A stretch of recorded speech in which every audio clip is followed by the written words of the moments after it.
আসিফ আশরাফী পাপিয়ার কাছে যে বিএনপি সরকারের 6 মাস পার হলো। প্রায় 30 লাখ কোটি টাকা ঋণের বোঝা নিয়ে গত ফেব্রুয়ারিতে যাত্রা শুরু করেছিল বিএনপি সরকার। বৈদেশিক সম্পর্ক, অর্থনৈতিক অবস্থা, অভ্যন্তরীণ পরিস্থিতি সব মিলিয়ে এই সরকারের এখন পর্যন্ত 6 মাসের কার্যক্রম কতটা ফলপ্রসূ বলে আপনি মনে করছেন? এখানে ব্যাপার হচ্ছে কি, উত্তরাধিকার সূত্রে এই সরকার একটা বিপর্যস্ত তলাবিহীন ঝুড়ির মতো একটা অর্থনৈতিক এবং সমাজ অবক্ষয়মুক্ত একটা অবক্ষয়যুক্ত একটা সামাজিক পরিস্থিতি নিয়ে কিন্তু রাষ্ট্রীয় ক্ষমতায় আসছে। স্বাভাবিক কারণে আপনি ফেসবুকগুলোর দিকে তাকিয়ে দেখেন যে সামাজিক অবক্ষয় কী পরিমাণ হয়েছে, ফেসবুকের ভিতরে ঢুকলে কিন্তু বোঝা যায়।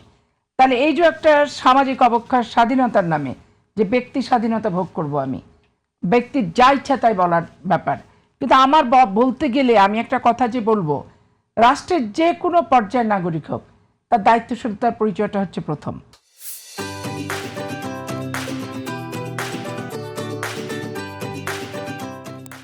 যে আমার দ্বারা কেউ যাতে ব্যথিত না হয়, আমার দ্বারা কোনো গোষ্ঠী যাতে উত্তেজিত না হয়, আমার দ্বারা বাংলাদেশের শান্তি যাতে বিনষ্ট না হয়, আমার দ্বারা বাংলাদেশ যাতে অস্থিতিশীল না হয়, আমার দ্বারা বাংলাদেশে কোনো হটকারী কোনো কিছু যাতে না ঘটে।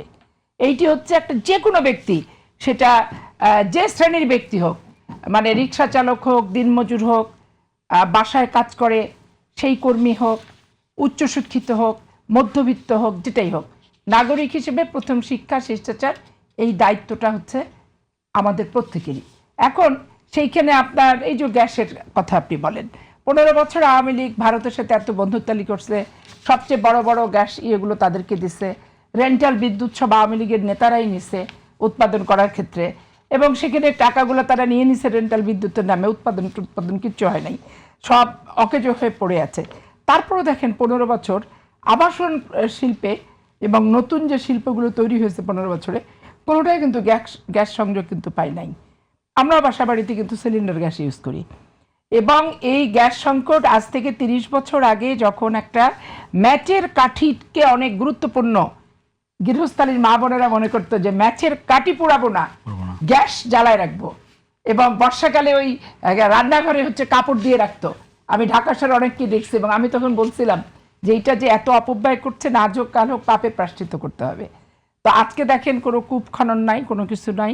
স্বাভাবিক কারণে 5 মাসের সরকার, এই রেখে যাওয়া আপনার আওয়ামী লীগ সরকার এবং অন্তর্বর্তীকালীন সরকারের ঋণের বোঝা, ঋণের চাপ, পর্যুদস্ত অর্থনীতি, তারপরে ধরেন ভারতের সাথে সম্পর্ক খারাপ যাওয়ার কারণে ওদের ওখান থেকে যে বিদ্যুৎ, যে ডিজেল যেগুলো আসতো, মানে সেইগুলো পর্যন্ত ধরেন ওরা দিচ্ছে না, যে তারপর টাকা প্রতি বছরের টাকা তাদেরকে দিতে হবে, টাকা ধরো অনেক জায়গায় তাদের পাওনা আছে।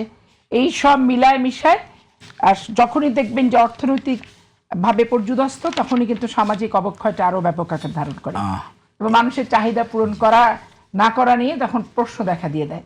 তবে আমি মনে করি যে এই পরিস্থিতিগুলো দেশের সব মানুষকে, যে ম্যাচুরিটির প্রদর্শন দিয়ে দেশের মানুষ আওয়ামী লীগকে উৎখাত করেছে, সকল স্তরের মানুষের, সেই রাষ্ট্র গঠনের ক্ষেত্রেও সেই ম্যাচুরিটি দেখাতে হবে।